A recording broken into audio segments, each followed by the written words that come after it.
ఓం శాంతి 13/12/2024. ఈరోజు మురళి యొక్క స్వమానం. నేను శ్రేష్టమైన లక్ష్మీ నారాయణల సమానంగా తయారయ్యే వారిని.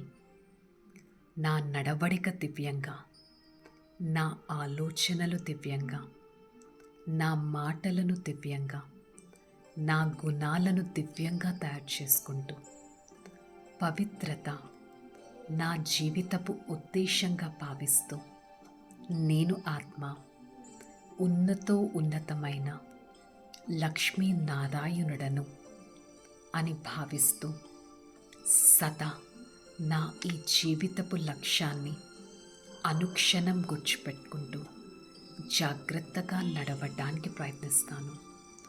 ఓం శాంతి శాంతి శాంతి.